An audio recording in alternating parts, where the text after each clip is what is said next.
Welcome to Guy Talk, conversations on life, work, and love for the modern maverick.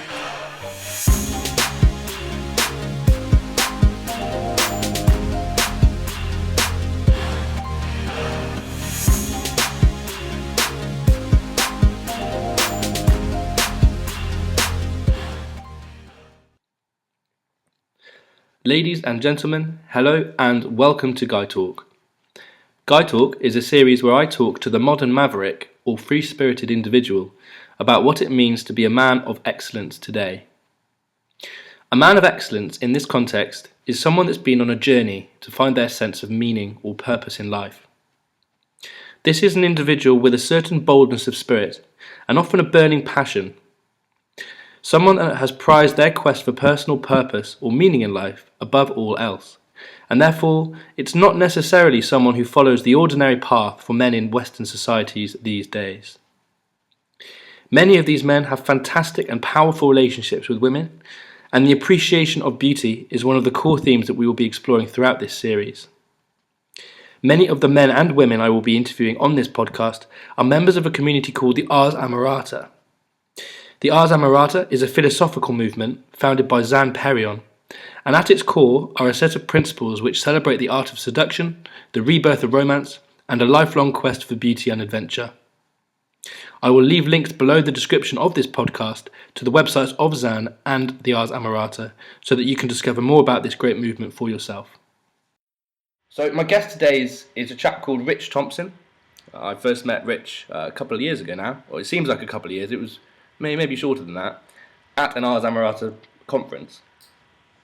And Rich, he once lived what he calls a spectacularly mediocre life, and then he decided to do something completely crazy.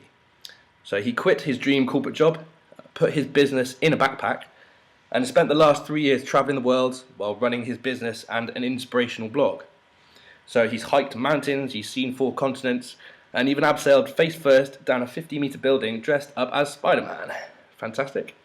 On his travels, he's met lots of incredible, inspiring women, from Russian bikini models to Brazilian samba dancers and healers, who I'm sure were all way out of his league, Rich?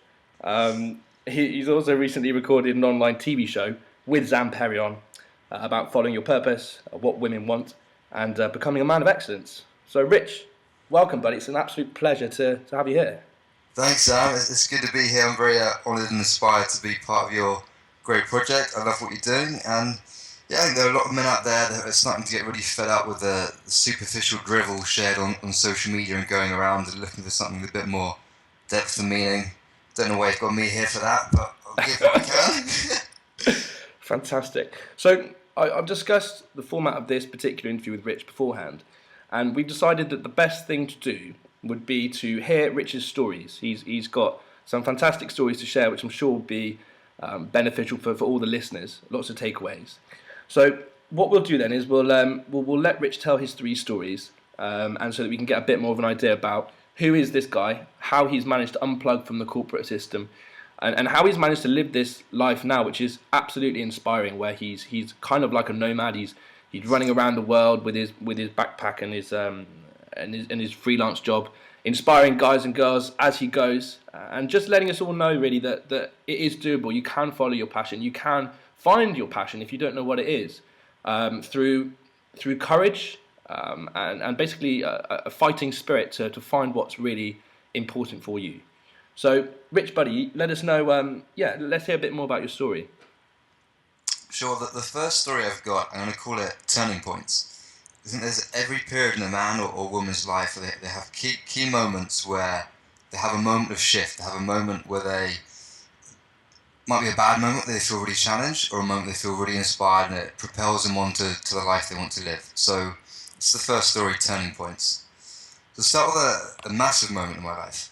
So 7 years ago, I almost died in a car crash. I was being a bit stupid. I was driving a bit too fast down a country road, which I knew very well.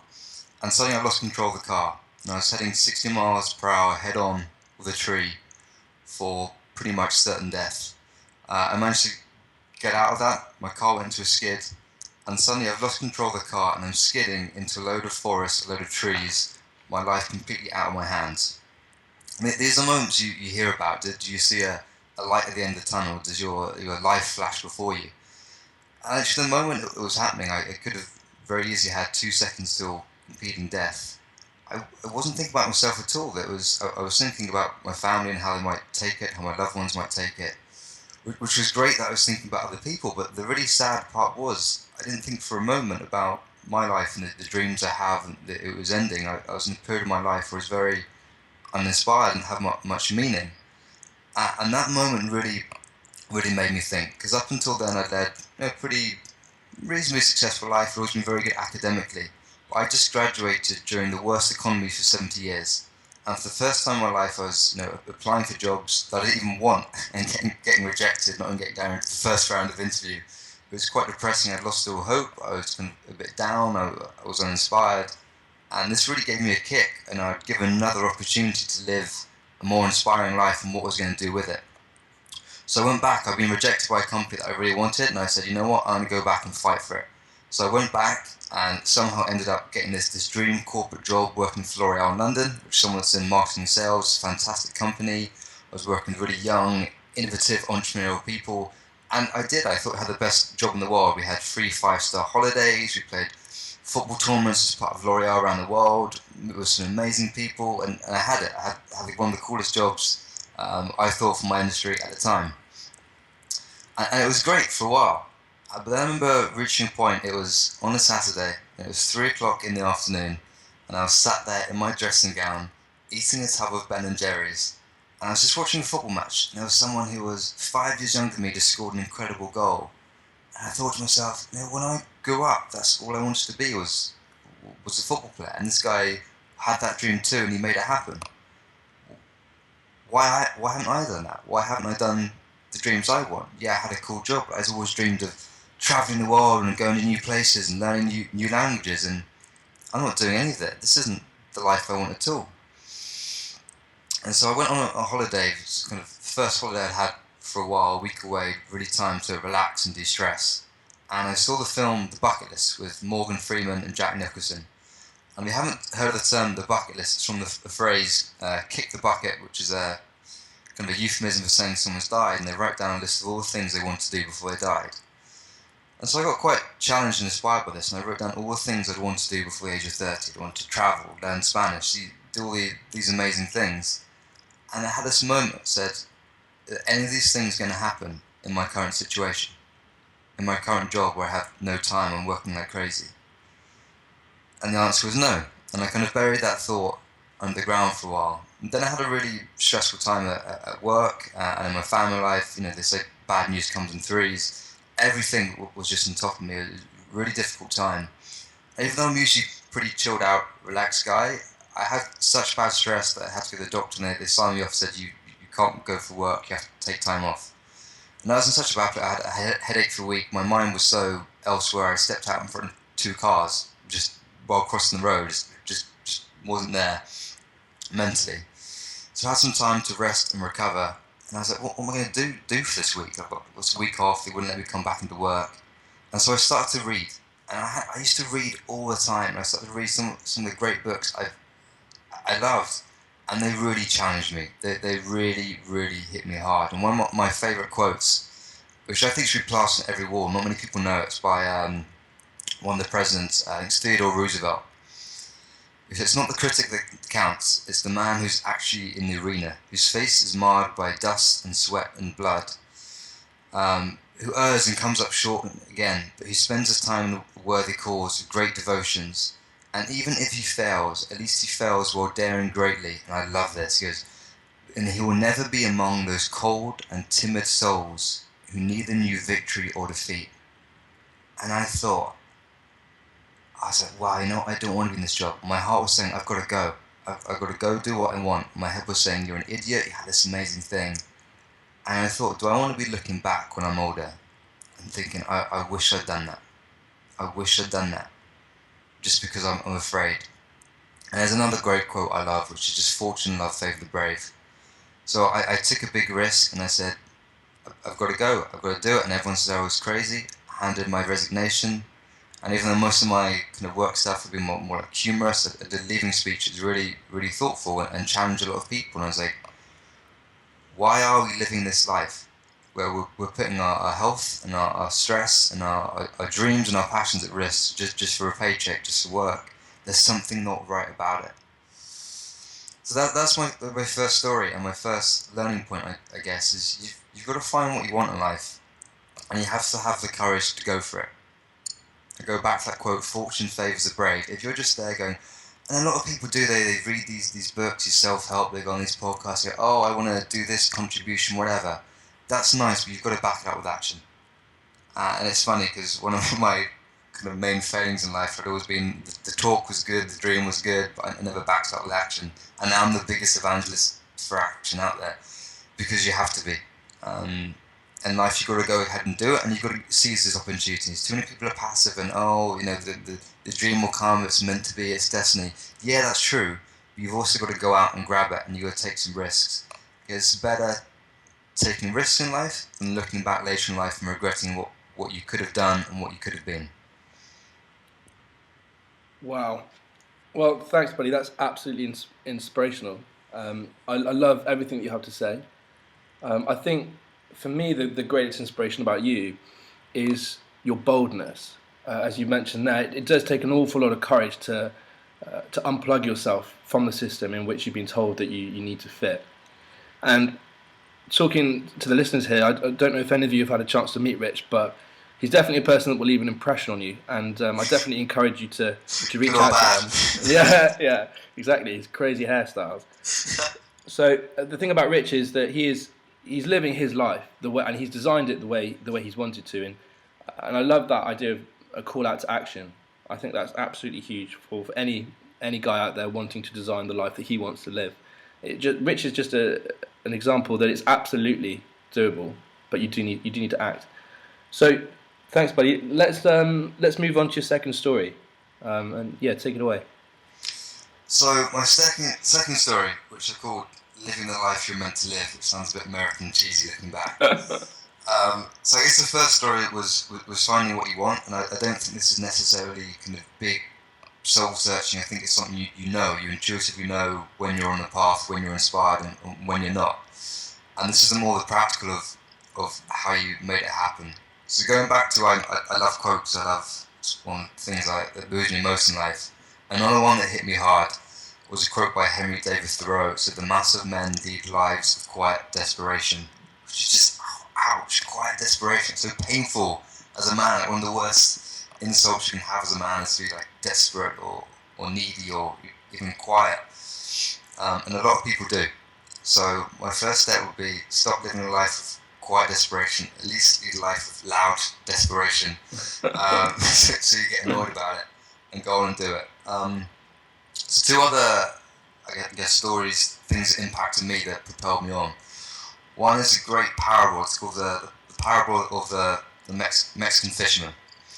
And it's a story of an American tourist. He's in Mexico and he's exploring the world. He's finally got some time from work, because in America they get 2 days off to give birth. They're not big on vacations. So he's excited. He's got some time off, and he sees this fisherman in the lake, and he's just there for a couple of hours, catches this fish, and he's like, this man doesn't seem to be working very hard. And later he goes into the town in the evening. He sees the same man. He's playing with his kids. He's playing on the guitar. He's drinking wine. He's loving life. And he sees him the next day, and he says, "Senor, I see you've just been fishing for 2 hours." He goes, "No, I'm a businessman. I can help you. If you just fish, 4-6 hours a day, eventually you could build your own business and have your own bigger fleet of ships." He goes, "Sounds fantastic. Senor, then what?" He goes, "Eventually after 10 years of hard work, you can move to Mexico City and you can float your business on the stock exchange. You can have all this money, you can retire." He goes, "Senor, and then what when I retire?" And the fisherman scratched his head. He goes, "And then, senor, you can fish for 2 hours a day, you can go into the street, you can play with your kids, you can go on the guitar, and you can drink wine." And now I know the story is, of course, he's already doing that. He doesn't need this crazy amount of money. He just needs to be able to live the life he wants to live. Another book that impacts me, it impacts a lot of people, it's called The 4 Hour Work Week by Tim Ferriss. which of course is a play on the 40-hour work week. And in this book, he just kind of gives this, I guess, this philosophy of it, and what most people do is they feel they have to work really hard and build up this amount of money, and then they can retire and they can enjoy themselves. He said, that's stupid. What you need to do is, as a great phrase goes, when you earn in pounds and spend in pesos, life is good. In other words, most people, what they do is they earn maybe a lot of money, but then they're living in a country that's expensive, and so they can't really enjoy the life they want. But if you can work remotely, you have your own business, you do a freelance job, you can get paid in dollars or pounds, and you can live other parts of the world where you can live an incredible life. You can only work part-time. You have the freedom to do what you really want. So this book really impacted me.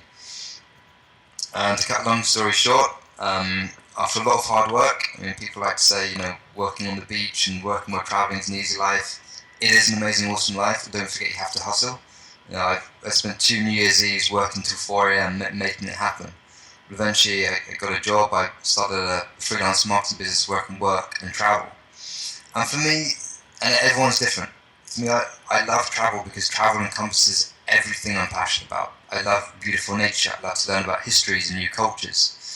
I love meeting new people. I love doing adventure stuff like dressing up as Spider-Man, which just costs £12, which is awesome. I've ridden ostrich, which costs £3. The best use of £15 in my life. Being an idiot. I'm all dressed up as Spider-Man. I also wore the wrong shoes and fell over and jumped halfway down the building on my butt, hoping to get some money from You've Been Framed. It's quite insane. Yeah, for all you listeners, You've Been Framed is a British TV show. You should check it out. It's absolutely awful. Yeah, anyway, idiots like me do stupid things. Oh, absolutely awful. But that's my business mind. Even my failure, comic, embarrassing moments, I'm sort of like, how can I monetize this? So another quote I have. I like to write. I love to alliterate. But I love this quote because it's one of the few things I wrote that I quite like. It's on my Instagram. It says, "Here's to the rebels, romantics, and raconteurs, living for beauty and adventure, and not seduced by the sultry rhythms of the status quo." I love that because it speaks to 3 things. One, you've got to be a bit of a rebel in life. You've got to go out what you want. You've got to be a bit of a maverick. My business is called Maverick Marketing. A raconteur is about storytelling. A romantic is about it. It's a different way of living. It's not about listening to One Direction songs and roses. It's about challenging the status quo, living for values, for like beauty, aesthetics, adventure, instead of money, security, and not being seduced by the status quo, what everyone else is doing. If the mass of men do utilize quite inspiration, don't follow the crowd. I love all that, and I'm just thinking now, Rich, from a listener's point of view. So I'm hearing what you're saying, and I'm hearing the lifestyle that you're living now, and I'm inspired.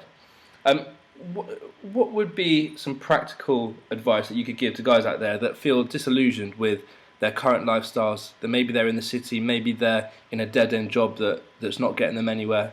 They feel a bit trapped.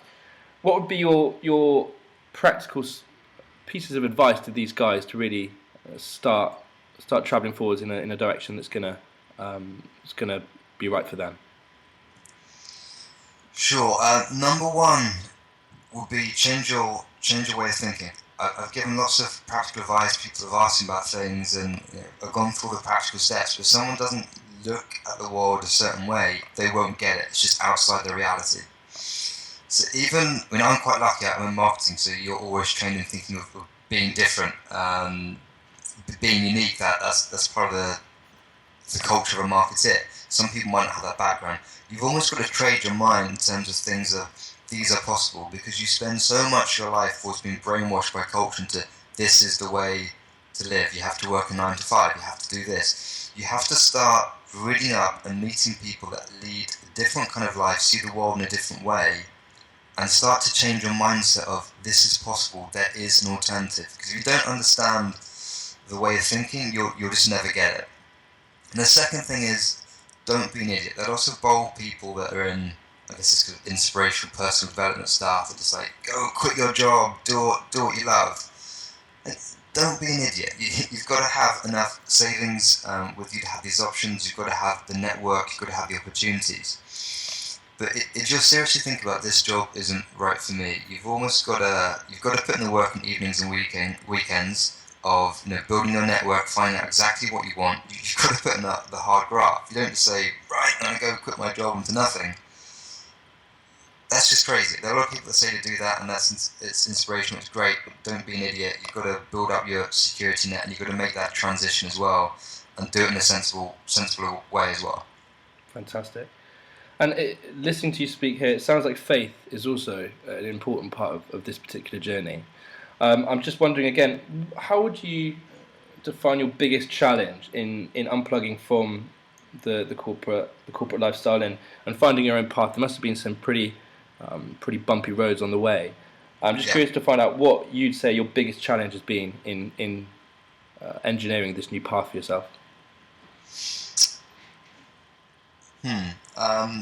You'll meet with resistance. Lots of people that are in this kind of world of security and you can't do it will, through a lot of love and through a lot of wisdom as well, that they will hold you back, and you've got to convince people that this is right, and actually the world is changing, and the 21st world is changing. This is one of the best times to be alive. Even 10, 20 years ago, it would be very, very difficult to travel the world and run your business. English speaking wasn't as common. There were more dangerous parts of the world, there still are, to travel. So this is a new era where times have changed, and people have been brought up in other areas where this wasn't possible, but now it is. So it is a transition. You have to surround yourself with people that understand it, and people that understand it, what sounds a bit crazy, is actually you're thinking ahead for the future, because the world is going to become increasingly more freelance, more adaptable, and more flat, as people are saying.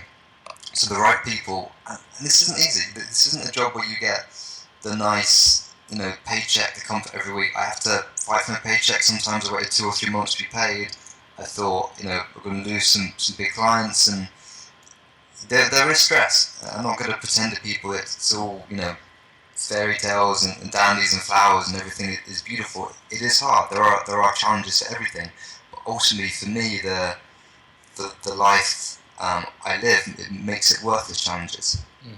Fantastic. We're running out of time, but there are a couple more points that I would like to talk with you, Rich. For any of you that have met Rich will know he's a complete ladies' man. He loves his ladies. Yeah, now you can argue what you want, mate, but you are a ladies' man. So I'd like to segue nicely onto the theme of women. I think it's quite important for every guy, a man of excellence, should aspire to have fantastic relationships with women in my mind's eye.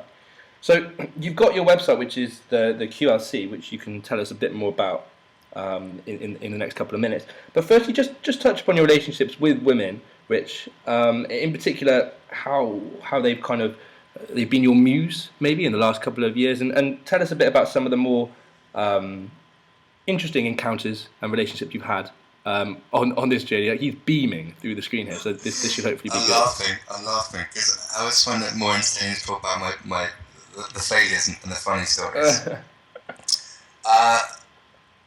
I'll talk about my 3 months in Romania. So this is an amusing story. This is where we met. So I planned this short 12-day trip. I was going to have 3 days in Bucharest, and then go to Budapest and go to Prague. And then 3 months later, I finally left Romania. But in this time, this was a very interesting time in my life, because I met some incredible men like yourselves and Dan, and doing the filming, and also some incredible women that taught me a lot. And even though I've been accused of being a ladies' man, I guess I'd say that the opposite is also true as well. I like to comically to fail, but I'll tell you 3, maybe 4 stories of this, and each kind of relationship taught me something new about relationships, about love, and also about who you are as well. So the first one, so Romania is known for very stunning women, and somehow, I don't know how, I started dating this phenomenally gorgeous woman. She's in the fashion world, and she dressed up, and she just looked like she'd come from the Oscars every time I saw her. She's just incredibly gorgeous. And we had this amazing relationship, and even when we went for our first kiss, it was just like incredible energy everywhere. So it was like very romantic. We went up to this really nice restaurant. They were playing jazz on this skyline bar over Bucharest, and we had our first kiss, and it was just like you could just feel electricity everywhere. The passion was so strong. It was amazing. It was a lot of fun. There was lots of great passion. We had lots of really interesting conversations, but there was a lot of drama as well. It was kind of a nightmare, and this girl was very kind of obsessed with power and her business, and she had this kind of one crazy moment after drinking too much wine, where she was like a hot golem. She was like, "I want power. This is what I want. I want power and freedom." And I was like, "Okay, this is a bit crazy." Um, so I learned that yes, someone can be extremely attractive, but there's drama, there's craziness. One moment she liked me, wanted to see me, the next minute she didn't. It's just not worth it. There's more to relationships than the physical. The drama and there's headaches. It's not worth it.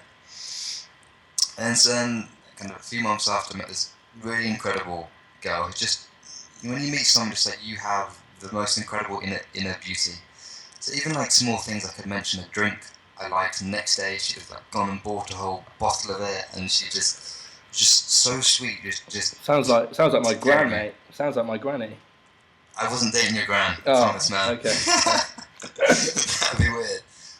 But then it wasn't that kind of like raw like passion we had before. I remember this moment of kind of sadness, of like looking at her going, I wish I felt that, because you're such an incredible woman, but I don't, and kind of being saddened by it. I'm thinking that this too wasn't right. It was kind of like Goldilocks, I guess. It's too hot, too cold, not quite right. And then I had this moment where I thought I'd reached my kind of epiphany moment. It's this very kind of cute romantic story. I was at a music fest, and this incredibly gorgeous, lovely, interesting woman. And being an idiot, I didn't get her contact details. And it's the next day, the last night, it's 50,000 people. I'm never gonna see her. And like, who's the first person I see? It's just like incredible. And we meet, and like Avicii's playing. And there's like fireworks going off in the sky, and we're like dancing. It's just one of those kind of Hollywood moments. And then I was like, well, are we gonna see each other again? I didn't think we would, and we kept in touch for 2 months. And I was doing a travel of Europe, and I was like, she lived quite far away from Bucharest, where I was going to. I was like, it's not meant to be. And I was in Croatia, and I was like, how do I get to Croatia back to Bucharest? And flying was really expensive.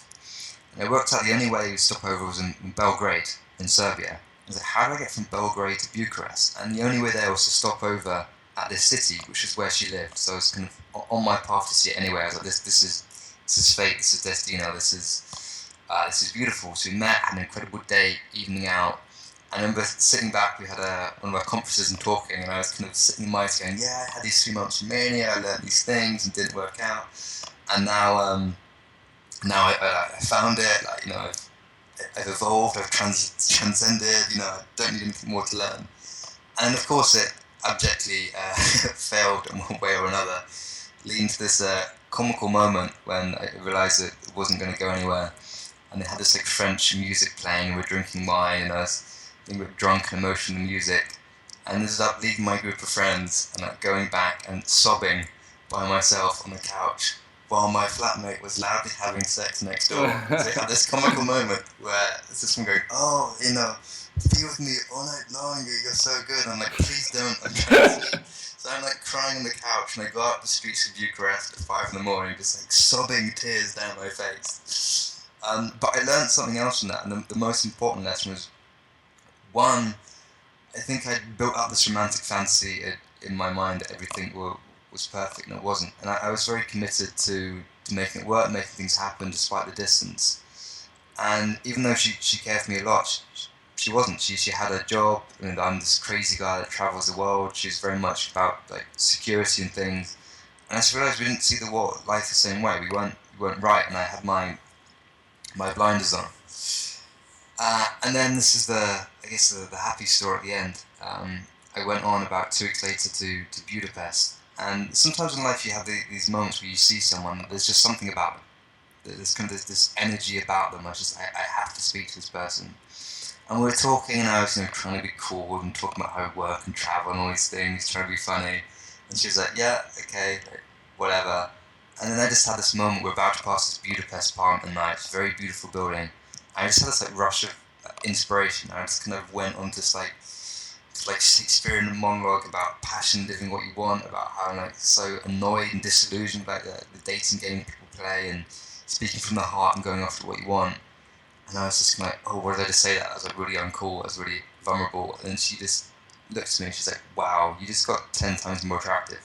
I've never seen someone give that level of intensity and depth. That was beautiful. Who are you? And I've had this experience happen to me 3 or 4 times in life. It's just like, wow, that's different. And kind of the hot, superficial girls that just stand at the nightclub and have 550 duck face bath themselves on Instagram, would just be like, that was weird. But the people that really, really like that live their lives for kind of for passion, inspiration, will be so connected to that. And we just had the most incredible conversation, this beautiful holiday romance, and I was like, that's it. That was my learning. It's got to be right. You can't settle. Everything's got to be right. There's got to be passion. There's got to be connection. There's got to be this seamless energy. And one of the things Zan said, which only recently I've really started to know the truth of. He said that true love or true romance is symmetrical. In other words, the people you like on a heart level, a spiritual level, they also like you too. And sometimes as men, we have clouds that get in the way of our vision. That might be trying to, again, living up to life. You want the bikini model, or the cheerleader, all those kind of relationships I've had that society says you want. You can get obscured by looks or the life someone leads. But when you're right for someone on all levels, there's a physical attraction, you're emotionally you're connected, spiritually you're on the same level. There's kind of this almost like hippie energy thing comes on. It's like you notice that person in the room. There's just something about them. And I had this crazy theory. In those moments, your mind almost sabotages you. You can be the coolest, smoothest guy in the world, but when you meet someone incredible, you suddenly go into that little boy, nervous, I don't know what to say moment. And I think your mind does that to say, like, I'm not going to let you try and be cool here. I'm going to make you go raw and vulnerable and be you, because that's the only way you're going to connect. Like Zan says, you don't connect because you're cool, we connect because you're real. So, yeah, I love that, Rich. Absolutely love that. That's a learning. It's very deep. So as much as you can learn all these things, I think it does come back to instinct and finding the right person and trusting your intuition. The thing I love about your journey as well is that it's clear that when a guy is on his path and really living it and fighting for his path, things just seem to happen, like synchronicities. You can call it the universe, you can call it whatever you want. And I think with you and your relationships with women as well, it's real testament to that. The fact that you find yourself in these places, connecting with these people that are just right for you at that particular time. And if any of the guys experience that, it's absolutely incredible. But Rich, we've gone over time, which is a shame. I could talk to you all day. But as a closing thought, really, I know that you're running this inspirational website called the QLC, which some guys and girls might be interested in. So as a leaving thought, really, if guys and girls that really enjoyed listening to you today want to find out more about you, how can they do that? If you're crazy and you want more of my ramblings, you can check out my website. It's called the QLC for quarterlifecrisis.com. I've got a great team of writers there. I'm going to give it that. I'm going to be giving it some more love and attention over the next coming weeks and getting some new articles there. Check it out. You're very welcome to email me at rich.thompsonuk@gmail.com to hear more. And if I can leave with one final thought, because this is my crescendo moment I've been building up for. We have 2 minutes of life, and this is something I've really been thinking about the last couple of weeks. To go in quite deep in life, I think people we start out looking for these things like happiness, financial security, the perfect relationship, whatever it is for you. And there's a great quote again by Henry David Thoreau, who's great. I love, and he says that happiness, and with that you can interchange any word, money, whatever, is like a butterfly. The more we chase it, the more it eludes us. But when you turn your attention to other things, it comes and sits softly on your shoulder. I think a lot of people get distracted by chasing things, chasing money, chasing the perfect relationship, and they often do that at the expense of their integrity. They'll do anything to get these things. But I'm a big believer now, and it sounds a bit hippie, but I believe it's true, is when you stay on your path, when you stay on your purpose, where you're meant to be, when you're inspired and you're alive, the right people will gravitate for you. And this is the same principle for leadership and business. If you own happiness, for finding the most incredible women, finding great guy friends, is when you lead the life you're meant to do, when you're on task and you're determinedly going after what you want, the right people notice that energy. Do they kind of align with that and they want to be with you too? So forget about all these things, honestly, like happiness, security. Stay on what you want, find what you're meant to do, go and do it, fight for it, and trust that the right people will surround you. And I find it funny so many times in life. I've had people make fun of me, whatever, who lead lives of just bland mediocrity, and they just love to poke fun at people and watch people fail. But some of the most incredible people I've met that just, American football players, a 10 out NFL team to start businesses and be close to family, really inspirational people. I just like, oh, this is interesting. I want to hang around someone else that's doing something they love. So forget about what other people say. When you stay on your path, some people just think you're crazy, you're strange, they'll try and put you down. But stay there, and the right people will hang around you. And ultimately, that life is about inspiration. It's about dedication. It's about contribution. That's my cheesy three. Get his burger dress. We love it. We love a bit of cheese here at Guy Talk. We love some cheese. Yeah. So no, Rich, absolutely fantastic having you on board. Thank you so much for joining me. If you'd like to contact me, you can do at samturner93@yahoo.co.uk. Send us your thoughts and your feedbacks. Equally, if there are any themes that you'd like us to cover in the upcoming podcast episodes, then do let me know, and I'll see what I can do. We've got some really fantastic guests coming on over the next few weeks, so do keep in tune. And until next time, thanks for listening, and I'll sign off by saying, cheers, Rich. Let's say goodbye. Goodbye, everyone. And the next guest will be better. Don't worry. Set the bar low. Cheers, guys.